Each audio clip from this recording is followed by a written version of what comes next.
Hi, this is Stephen Krein from Startup Health. I'm here with my good friend Dan Sullivan for our next episode of Free Zone Frontiers podcast. Hi, Dan. How are you doing, Steve? We've got a special treat today, and we had him on our last episode, and this is someone that you've known probably, I'm just thinking of when you became conscious. You've known him, you've known him close to 50 years. He's known me 51 years and 3 days because I just turned 51 a couple days ago. So he's known me longer than I've been aware of him. He's my second cousin. Our grandmothers are sisters. I'm excited to spend this next episode like we did on our last one, talking to Howard Getson. Yeah, Howard Getson. I'm excited to be here. This is so much fun. Yeah, and Steve lives in Upper West Side Manhattan, and Howard lives in Dallas, Texas. And the separation between those two cities is very symbolic. And bigger than ever. Although North Dallas is kind of like New Jersey. Yeah.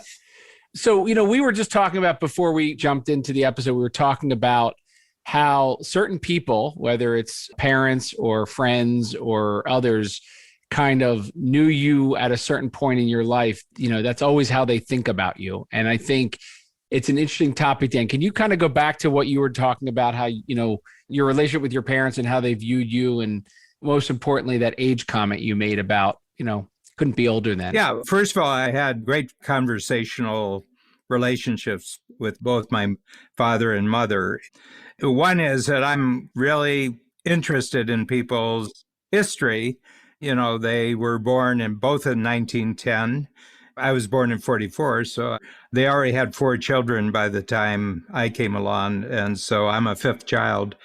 And interestingly enough, they're both 5th children, so I'm 5th of 7, my mother's 5th of 7, and my father's 5th of 9. Looking back on it, it creates sort of like an easy understanding. If they didn't get it right for the other 6, they got it right for me, and they gave me, I found it was a very, very nurturing childhood. I was pretty happy. I was given a lot of freedom. But what I noticed after I left home, and I graduated from high school on a Sunday, and I left home by the Wednesday. I had lined up a job in Washington, D.C. right after high school. We didn't have money. I grew up, it was a farm family, and we had enough, but we didn't have anything extra. So, and the other thing, college wasn't as big a thing in those days as it has become. But what I noticed, and this is the comment that triggered the idea for talking on this subject, Steve, was I noticed when I came home and I was 21 to visit, I was still 18. And then I noticed when I was 30 years old and I came home to visit, I was still 18. And I was never older than 18 in their eyes. And the only reality they had that they could talk to me about was what happened up until I left home at 18. So actually, Steve, you were out of the room. What really triggered this, that was the second derivative. What really started it was Dan was saying, it's so much easier to help somebody else with their problems than to do it yourself. And the reason is that you don't have the same hot buttons, the same limiting beliefs, or the same certain patterns. Then we talked about, it's like when I talk with my mother, I become a 13-year-old boy. And if you met my mother, you would think that she was the sweetest person on the planet. But I've had these conversations, and a word that she said triggers a thought that I had before. And so it's really hard for me to think openly or fully when I'm in there, because I'm being defensive about all these things I don't want. But when I'm talking to you about your problems using a strategic coach framework, I don't have any of the head trash. I don't have any of that baggage. And it's so easy for me to say, what about this? What about that? Because everything's possible because I don't have to do it. Yeah, there was an interesting, I want to call it documentary, but I don't know if you'd call it that, on Hulu, called In and of Itself. I don't know if either was a magician by the name of Derek Delgadio. And it was a one-man show talking about, and the punchline really is that who you are is different to every single person in your life and every single person you meet. So to me, Howard, I, look at you, and my first inclination is, our parents were best friends and first cousins, and our grandmothers were sisters, and I've got all this family stuff. And then I have this trigger, oh yeah, and we're in strategic coach together every quarter, and I have this thing, and I know, and then associate artificial intelligence and all the hedge fund stuff you're doing. And then somebody else knows you from a different perspective. And so the culmination of all that is everyone's worldview of you kind of is one thing, but do you rise or go down to that relationship based on when that was? So for your mom explanation of being 13, college friends, you all of a sudden become a college kid again.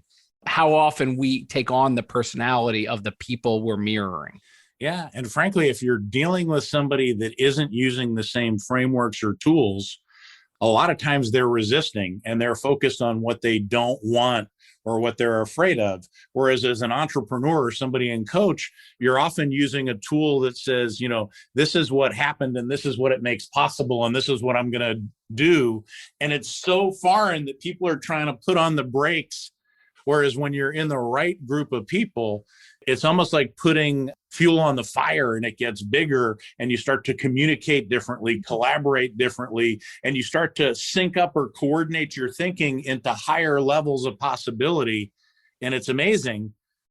And you get frustrated when you're having a conversation that you want to be that, and instead it's minimizing or diminishing or mitigating. And you're like, no. Yeah. So I got a notice because this is the 50th anniversary of my graduating from college. So one of my classmates has taken responsibility to kind of organize it for everyone else. He said, "Oh, this is great. Remember the great old days when we were, in a very small college. We had a very small class. It was about 60 in the graduating class, St. John's. Great books college. Yeah. It's a great books college, yeah. But one of the things right from the beginning, I was an outlier because I had 2 years of university, and then I had a year of wandering, and then I had 2 years of the Army before I went to this college. So I was a 23-year-old freshman, and I had 16 and 17-year-old classmates, okay? So my main conversations were with the adults, with the faculty, the administrators, and the professors. They call them tutors. They're the professors. And so, I didn't go to the Saturday night parties. I'd go into Washington and go to a nice restaurant. So anyway, I was just thinking, I haven't responded. I'm not going to go, but responded. And I said, well, why would I be excited to go back and spend a weekend with people that I haven't had any thought of spending time with for the last 25 years? I mean, wasn't there a reason why I didn't get in contact with any of them for the last 25 years? So the whole point is it's kind of like a nostalgia trip. And my sense is that if you're really passionate about something that happened 50 years ago, maybe you didn't get over it. I hope the time you spent in 4 years, 50 years ago, wasn't the high point of your life. Yeah, actually, that's one of the biggest lessons that I've taken from Strategic Coach, even going back to what you simply called a long time ago, the bigger future. I actually still have my own version of that started, and it said, 25 years from now, I'll be this old. And I tried to imagine, how old will my kids be? I'll have grandkids by then. Where am I going to live? Mm-hmm. What kind of charitable things would I focus on? What kind of fun things would I do? And I thought about all these different things from 25 years in the future. Then I said, what's the midpoint between there and now? What do I think are things that could happen between then and then 1 year? And I've continually updated that last year as we've gone along. And I am dumbfounded by how accurate that bigger picture allowed it to be. But it's not because I was right back then. It's because when you're in motion, it's easy to course correct back to what you want, as long as it's really what you want. Well, have you continually had your attention, eyes only see, ears only hear, what your brain's looking for? Because you told your brain what to look for over the next 25 years. That's what your eyes picked up on and your ears picked up on. Yeah, well, a lot of that is because of Strategic Coach. But it's actually something that I'm really impressed with Stephen. I have been so impressed over time by how well he uses the tools and how he's morphed them into his own tool that he uses to describe his business, not only externally to other people, but even internally with his own team. But you've had an incredibly consistent vision of what you want with Startup Health. I think it goes back to that, what you want. You want what you want unapologetically, not having to say because, right? Like not giving an excuse. And one of the things, and I think it was a big gravitational pull on my own business life in the first several years of Strategic Coach. When I joined Strategic Coach, I had a growing internet company. I used a strategy circle to outline an IPO within 18 months of filling it out, which was the first 18 months of being a Strategic Coach, which I accomplished. And then after we went public and I sold it, and I was, as Dan put it, post a sale, I had an earn out and I stayed as little time as I could possibly handle there because I'm unemployable. But as I was embarking on what I wanted to do, I had a whole bunch of conditions that I created in the exercise called the results multiplier. And it was that exercise, I think you referenced it on the last episode, Howard, where you kind of evaluate what were the things that gave you the most amount of productivity and leverage in the last 5 or 10 years or whatever period of time you chose.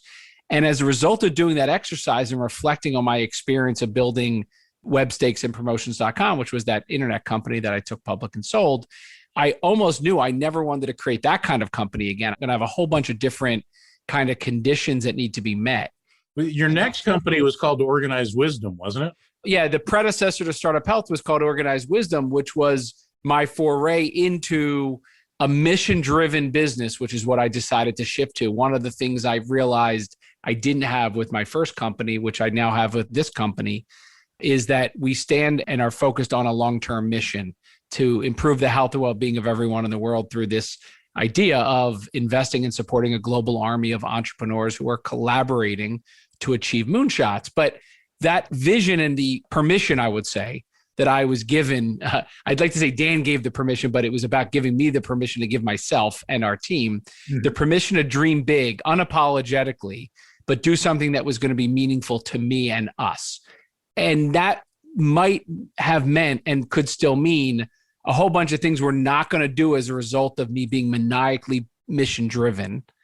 And that, I think was a framework that goes back to that results multiplier exercise, which is I'm building a company with this going forward. And that is now what I've manifested and we've manifested with Startup Health. But as I look at your business or even my business, I realize that what Strategic Coach really gave me was tools to help me language it in a way that I was able to communicate what I really wanted so that somebody else could give it to me. It's a way of asking for what you want and helping somebody give it to you.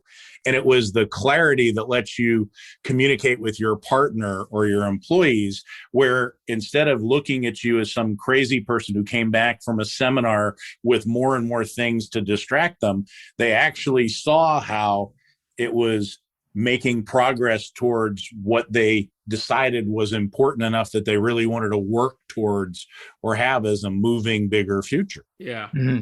Yeah. Steve, when I got the news, you were in the workshop that you had sold.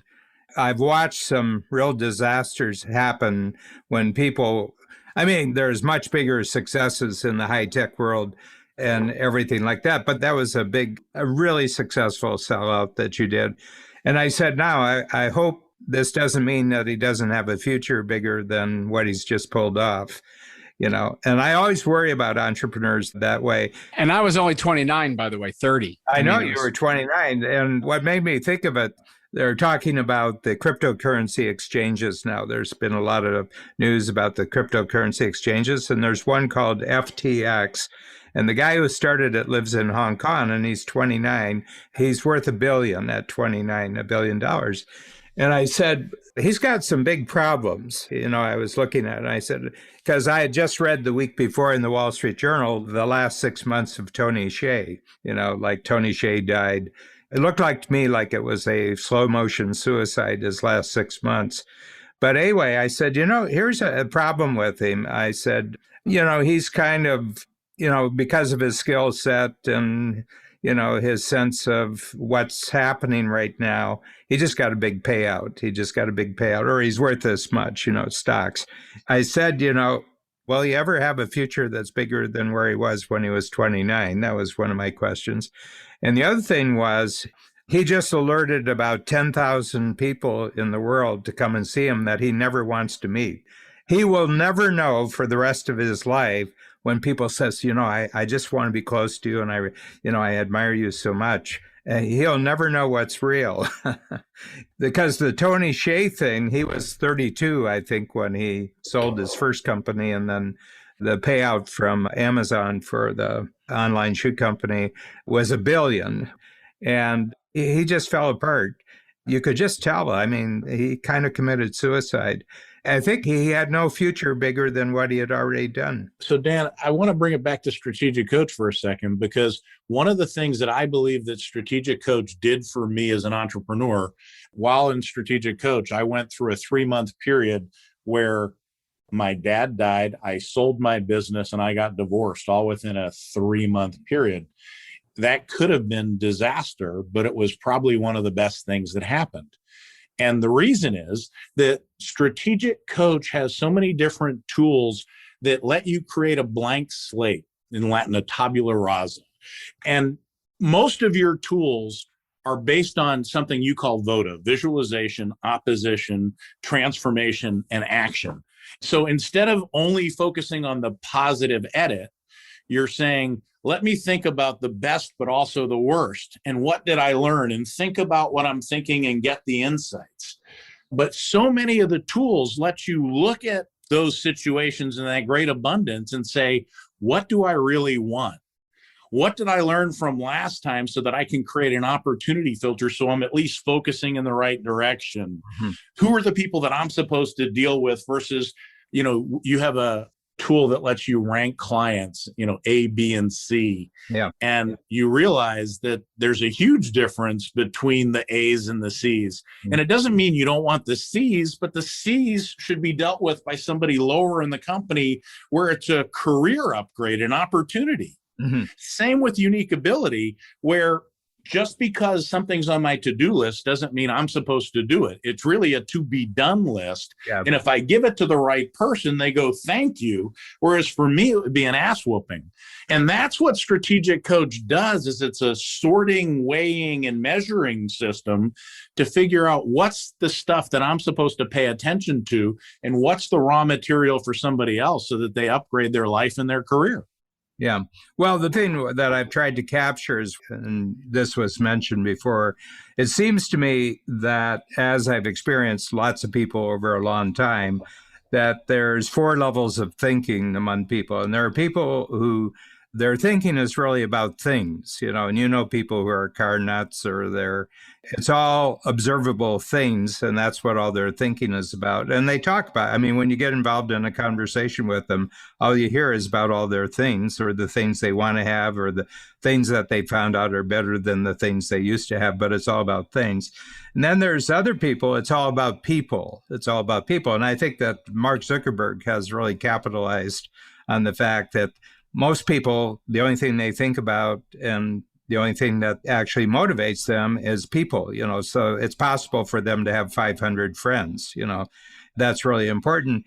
And there's a third level, and it's people who think about thoughts, but they're not their thoughts. They spend their career writing about the thoughts of Thomas Aquinas or the thoughts of Thomas Wolfe. And they have concerns about things, they have concerns about people, but mainly it's thoughts. I think that's kind of like 99% of the global population is accounted for in those first 3 ways of thinking. And then there's people who said, darn, they're 6 or 7 years old, and they say, darn, I can sit here for a half hour and watch myself thinking. And say, and this is really, really interesting. I can think about this, and I can think about this, and it's very, really, man, I got my own movie theater inside my head. I've got my own thing. And that's really what I've noticed, that entrepreneurs, not necessarily that they chose that, but because the other ways of thinking are just so not rewarding for them that they crash through into this first level of thinking. And they say, if I can just get a handle on how I think about my thinking, and I can see where I think badly and where I think really well, it'll be really good for me. So in AI, what you just described is metadata. And in a sense, if you have the same data and the same process as somebody else, it's almost impossible to have an edge.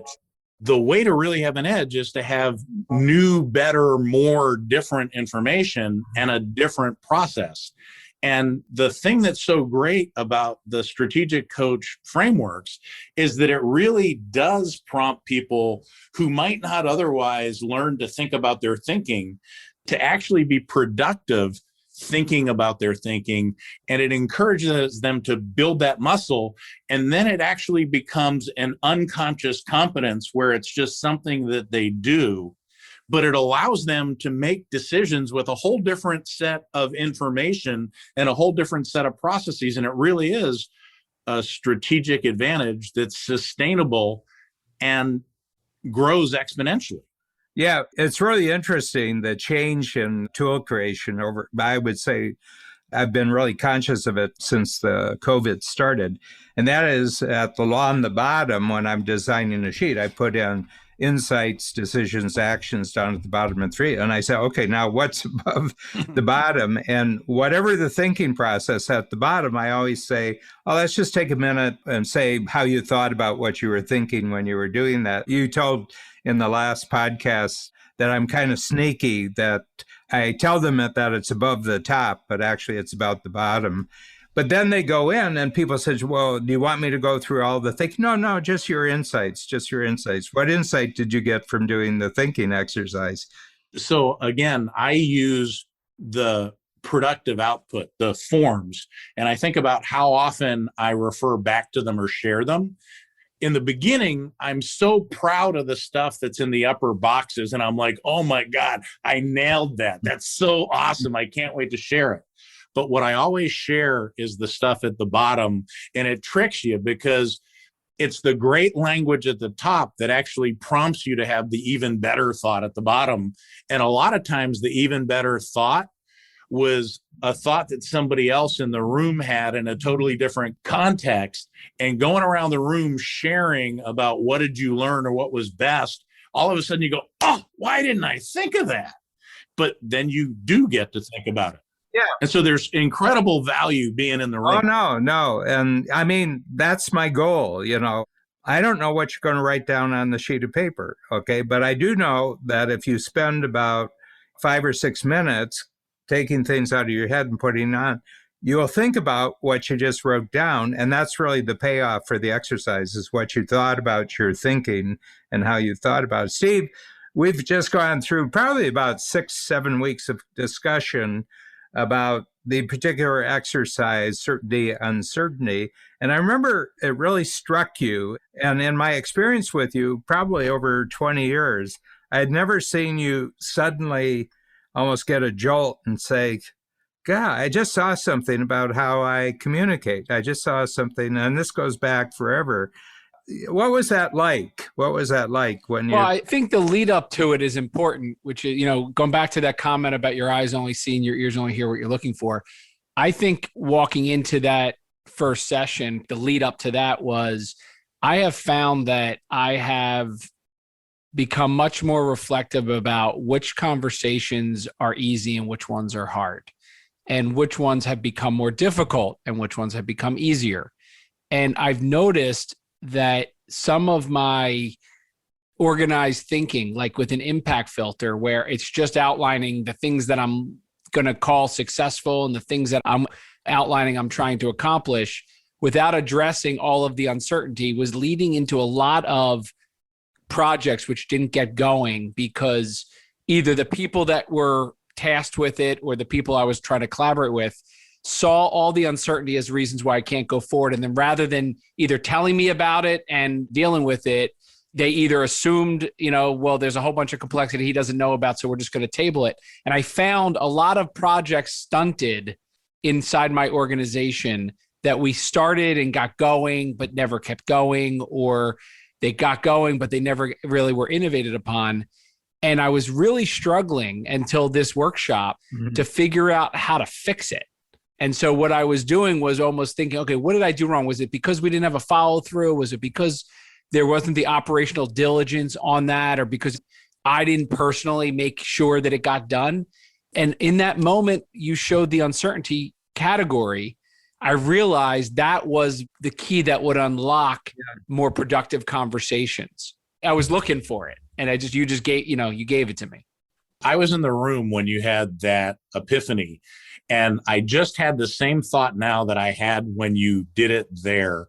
And it's another tool that is underappreciated in Strategic Coach, but it's the 4x4 role tool. Yep. There's 4 basic areas. And at the top, it's efficiency and effectiveness. Like, at the bottom, it's what would make you a hero to me, and what would piss me off or bother me.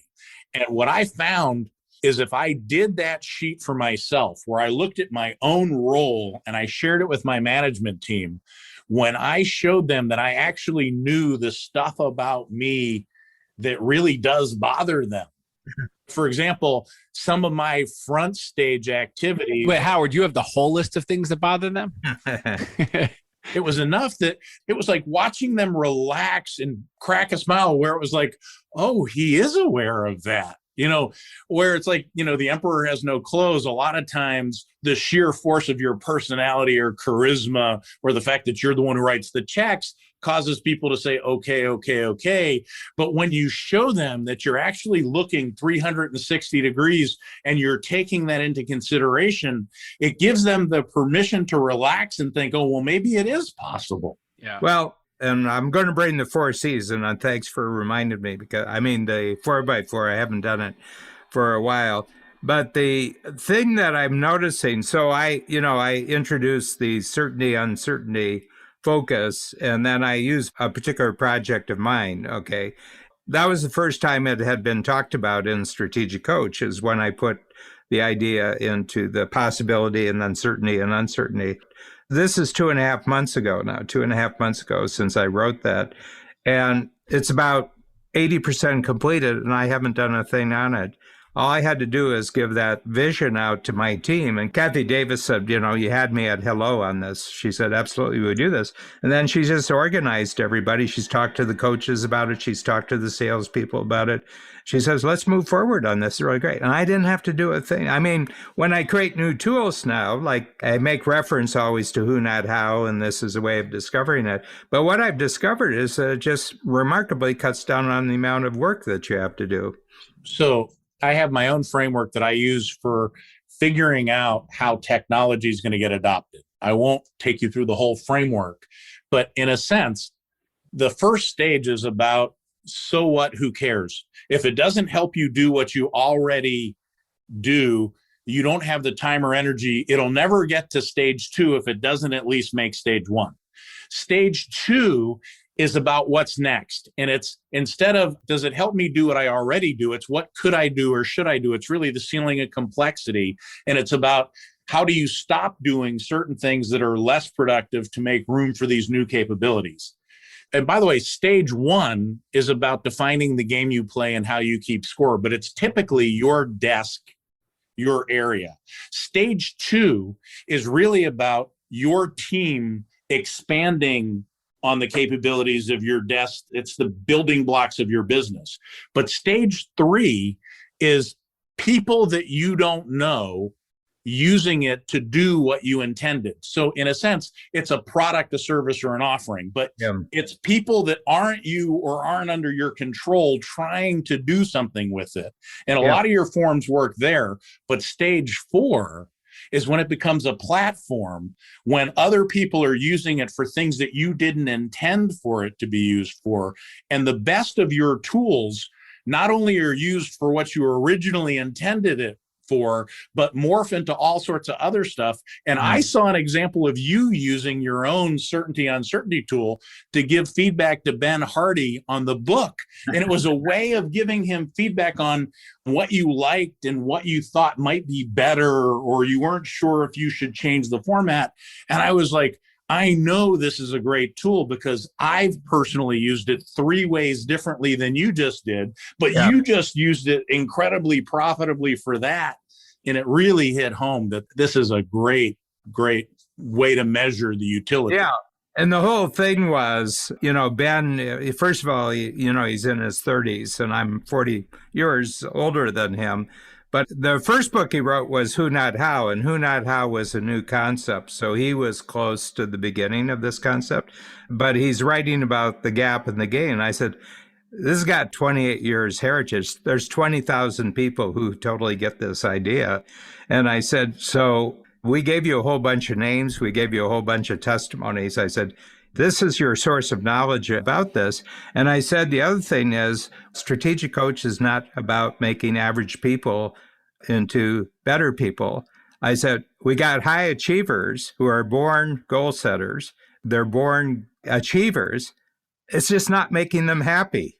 Yeah. It's about creating new possibilities. No, we're not teaching them how to achieve. These are achievers, It's just that all the achievement isn't making them happy. It's making them unhappy. And he says, oh, wow, because the whole self-improvement movement is trying to see if you can make a teddy bear come alive, So you actually said something to me this morning that I thought was brilliant. And what you said is people don't drive themselves crazy with their goals. It's the deadline. And then I had a thought around that. It's not just the deadline, it's also, and the mistaken belief that they have to do it. And so as you start to use these tools, you're free to imagine what you want or what's possible because you no longer have to do it within this chunk or to do it yourself. It's about creating what you want to create. Well, let me do a little survey here to see if this is true. What I didn't realize before the COVID started last year, and I've become so much more familiar with this, that factored into my thinking about the future was always what I call the traffic tax. That anything you wanted to do in the world in your future, there was a tax because of travel. I got 400 hours back this year, and what it makes me do it is that when I think about something in the future now, I don't have to factor in that I have to travel. Or that they had to travel. So, So if you, when I think about like my unique ability, focus day time, right? So go back to the entrepreneurial time system, focus day, free day, and buffer day. I always thought when I'm in a conversation like this and you keep it short enough, it's always good. Good things happen in meetings like this. But how many of these could I have in a day? Because I would have to go somewhere or somebody would have to go somewhere. But now you can stack them. And, you want 45 to 50 minute chunks with a break in between. Otherwise, you can't be fresh. But you can have more effective focus days than ever before because there's a new possibility. And not only that, the other people in the world no longer believe that they have to see it in person to look at our supercomputers or see the PhDs sitting at their desk. Yeah. They've gotten comfortable saying this is good enough, and it changed everything. It did. And I wanted to get Steve because you got 380, 400, business owners spread all over the world. But on Tuesday, I had a couple in from Mumbai, from India. Okay. And then I had an Australian in to that workshop. And I said, there's somebody here who comes from Mississauga. Mississauga is the western suburb of Toronto where the airport is. So when you come into the airport, you're in Mississauga. And I said, it's really interesting. You know what the travel time is to Mississauga? I said, it's 3 clicks. That's the travel time. Click, click, click. You know what the travel time to Mumbai, India is? It's 3 clicks. Click, click, click. Mumbai is just as close as Mississauga. I said, I have to tell you, we're controlled by space and time, but when you just had a significant breach in the time continuum, you've changed the spatial dimension of your future. I said, it's going to change the time sense of your future. But most people aren't looking at the lost opportunity cost and saying, and how can I fill that with things that are even more valuable? Well, the other thing is I didn't fill it back up. I said, I got that slack in my system. I said, are we going to do workshops in Chicago in person? We're tentatively planning for October that we're going to open back up. But I have to tell you, during that same quarter, we're going to have Zoom alternatives for people who don't want to do it. I actually thought about that when I saw the note from Babs about resuming in October, about the blend of that, even asking the question of what I want to do or what, each person wants to do.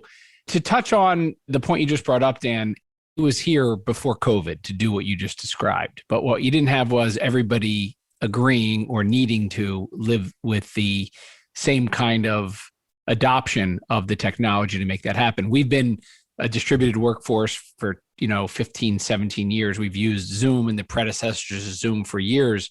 But what you didn't have was everybody agreeing that it was as equal or superior way of getting together. And so you had to fly across the country. You had to go to that meeting downtown. You had to go to do those things because that's what people equated to really doing the work.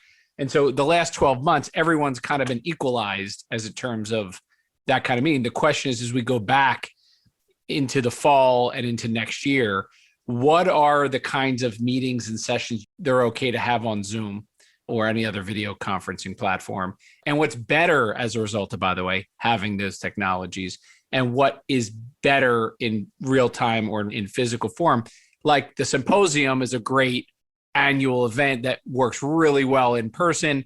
Does it translate to a couple of days on Zoom? Maybe, maybe not. The workshops, though, really do. And so how do you blend it? I mean, for Startup Health, we've been a global community for, since the beginning, 10 years ago when we launched. It's become a lot easier now to look at virtual showcases instead of just in-person showcases, to look at our circles or our forums as, indispensable versus, because we can't meet in person. So I think it's a great transformation. I told my team, okay, let's say we do go back in October, but you won't really know what the truth of the matter is until the following October, because what I think is a lot of people are romanticizing in-person communication. And they're saying, boy, it just doesn't feel, when the in-person, you wasted 80% of your time when you were doing in-person workshop. You're suddenly going to get really kind of impatient with how much time people waste when they have the advantage of in-person, I mean, it's like people, boy, the Second World War was a wonderful time. We were so close together. Are you kidding? It was the worst disaster in human history, Yeah. But people romanticize, oh, yeah, we really appreciate it. We really loved each other. No, you didn't. No, you didn't. You created a form called Zooming Ahead. And it doesn't have to be about Zoom, even though you made it about Zoom. What you're really saying is, hey, you've got this new capability. What are you proud that you're already doing well? What do you think you're going to do better? And then what do you think it's going to make possible? That's a great framework for looking at any technology or system. But the real key there is not to use Zoom for what you used to think it was used for. It's to imagine, how does it become a competitive advantage? How does it create a lever that lets you do more efficiently, more effectively, or with more certainty?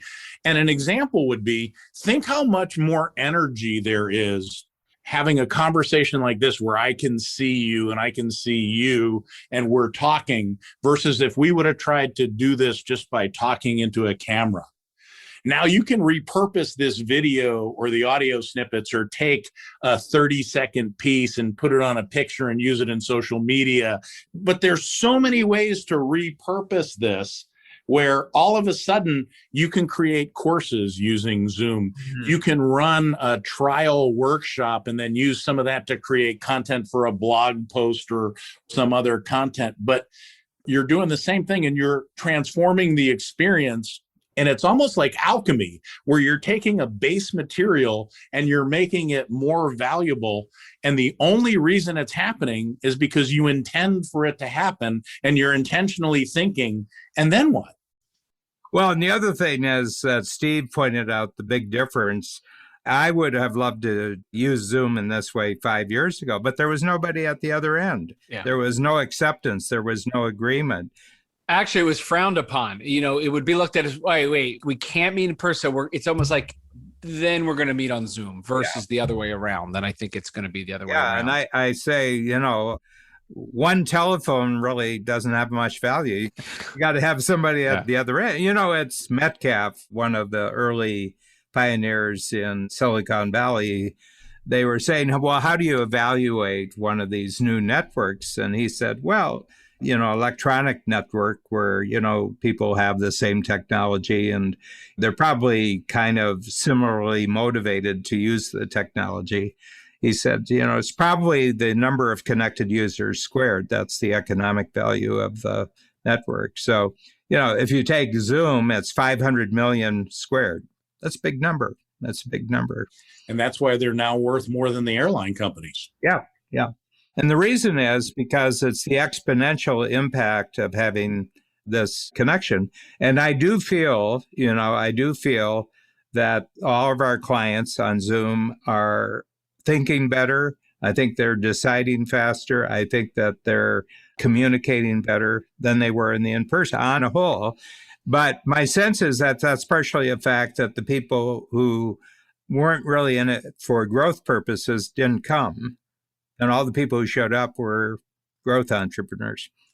But another piece of it is that you think about the process enough that you have another Zoom tool where you thought about what made our Zoom meetings better, and you figured out the recipe for success. And for any of the clients who are out there, go look at that and use those same things in your own business, because it's almost one for one useful. Mm-hmm. But you just have to think about what it made possible and what you ought to do and what are the minimum standards, the absolute yeses and the absolute nos. But if the answer is right there, just do it. Yeah. And as far as being impersonal, it's just the opposite. We have, team members and they're operating from their homes. Everybody over a period of the first 2 months of COVID, they kind of arranged that what people are seeing behind me looks good. One of our team members, her name's Megan. It's really, really interesting because she's got a full bar right behind her. So I said, "Is that Jameson, Megan? Did you get a new bottle of Jameson?" Oh, she said, yeah, it's really good. So every time she comes on, we talk about her bar. Well, when she's sitting in a conference room, I'm not talking about that. You're bringing up one of the serendipitous things that is a byproduct of these Zoom calls, which is getting to see people in their family life or their home. And whether it's what you just described with the bar behind you, a kid or a child walking in the room. I watched at the beginning of this podcast, Babs came in and put something down. Yeah. There's a human element to this, which makes everybody a mother, father, sister, brother, child, or whatever. And it really brings, I think, an authenticity to the conversations, and in a very good way. I mean, I get on calls with people that would have been in suits in boardrooms pre-COVID that are in a workout suit and just got back from a hike, or the dog jumps up on their lap and they're talking to us. And so I happen to think in many ways it's driving towards a much more authentic relationship, even in the business world, where people's guard is just different. It is what it is. This is where I live. Take it good or bad. This is who I live with. This is what I'm doing during my day. Unapologetically, even unshowered with a baseball hat on, coming out of a workout in a good way. I totally agree with you. And I wonder if organizations where politics is really based on what space you occupy, think your parking space, the floor you're on, the corner office that you have, the size of your office, in the boardroom, who sits at the top of the table. If you take away all those spatially based distinctions, do they feel that's a good thing or a bad thing? And I think a lot of corporations, this has been a disaster. Yeah. Well, if you didn't have the no office solution, which again, you seeded 20 years ago that I adopted right away and haven't had an office since, the notion of no place to go that defines work versus not work has been a breakthrough for a lot of people, but a lot of people aren't comfortable with it. Yeah. So I think from being both an entrepreneur, but also in coach, and some of the kind of framework around not having an office you're tethered to, although Howard's sitting in his office, he's tethered to. Yeah, but I like coming here, and I also like working from home. They're different. Our team is still primarily remote, but I'm actually looking forward to having people come in. We're not going to go back to everybody being here all the time, but I do want them to be here sometimes, because there's a serendipity of walking, into the kitchen and seeing people and being able to talk randomly about this, that, or the other. Both are good. And it's not either or, it's both and. Yeah, well, we established that everybody has to be in the office on workshop days. On workshop days, everybody has to be there. And they said, well, why? The clients don't see us. I said, because the rule is going to be that everybody has to be in the office on workshop days. But why? Because that's the rule. And the thing is that the movement from in-person to people working at home is a much easier move than people getting used to working at home and then moving back to the. People are going to find this 5 times more difficult than the first move. Yeah, we're actually trying to figure out right now, how do we incent people? How do we make it fun? And we're even starting where you're not supposed to come to the office for the whole day. But I want to get people to not resist coming back. Again, we're not going to make them come back all the time, but I want the both and. Well, the thing is, I worked it out. I just asked some questions, and on average, they got 300 hours back. This is across 120 people. They each got 300 hours back. That was their time. And they saved about $3,000 in terms of travel. You know, they have parking, they have gas, and everything else. And I said, you know, this was a bonus year. You just had a bonus year. Anyway, but it's interesting. It's the most interesting year of my life. I've got 76 of them.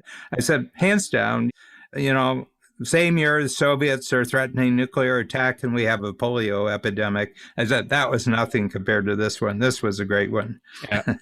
Well, it was, and a lot of the technologies we were just talking about enabled a very different output of the last 12 months. So let's do a wrap up. Biggest insights from today's session, Dan and Howard? Well, you know, this is a combo to be repeated in the future. You know, I was kind of tickled when I saw who the partnership was on today. I said, this is going to be really, really interesting. You know, it's really interesting because you share so much from a historical standpoint, but what you share most of is that you're entrepreneurs and you have a bigger future. Yeah, and thank you for that. Howard, biggest insights from today? I really think the biggest insight that I have is how much energy I get from having conversations like that, and the alchemy that you then take that energy and that thought process and then think back to the business and what's possible. And it simply makes things better. And we didn't have to talk about anything specifically about the business. But for example, I reminded myself about the 4x4, and I'm going to redo it for all my direct reports, but I'm also going to redo it for me, because me after COVID is different than me before COVID. And a man can't bathe in the Ganges twice because the man's not the same and the river's not the same. You're going to get different insights. Yep. There's a lot of really great tools, but the only reason to do the tools is to have better conversations. Mm-hmm. Yeah. Well, I want to do an insight and then a shout out. So I'll start with the shout out to our grandmothers who were the entrepreneurs when it comes to family, of something truly unique, Dan, about both Howard's grandmother and my grandmother, who, you know, were both, you know, put into an orphanage at a very young age and never lost a sisterly bond all the way through to the end of their life. But more importantly, spawned two families from both of them that are incredibly close, not just as each of their families, but both of our families are still very close. And I think it's really a tribute now, 100 years later, to the kind of mindset that both of those women had. And I'm grateful that I get to experience both the personal and the business side with Howard during Coach Every Quarter. But this conversation was really great. I enjoyed the conversation in particular about who we are to different people, and the notion of whether that be team or whether that be family was really, really insightful. So I appreciate the conversation with both of you today. Thank you. It's a great treat for me. I mean, conversation, discussion that is open-ended is just the greatest pleasure that I have. And, you know, the other thing is that we have longevity of ourselves. I mean, how many organizational associations are fully participated in and fully focused on for over 20 years. We're all in our third decade now. Yeah. So I said that productive output's important. And it's like, how much do you value your notes and how often do you reference it? But Stephen is a high achiever with high standards. So am I. There's almost nothing that I can think of that I still do from 30 years ago that I still want to do, because if you're not growing, you're dying. And so if it was something that I was doing 30 years ago, how could it still be useful? But this is still the most useful thing that I do to squeeze my mental muscles and come up with new capabilities. And it really is all about new capabilities and new thoughts. And frankly, that's what you should be congratulated for, is that it's timeless. It's just as useful now as it was then. And I suspect it'll be just as useful in 25 years. So thank you. My pleasure. Thank you. Excellent.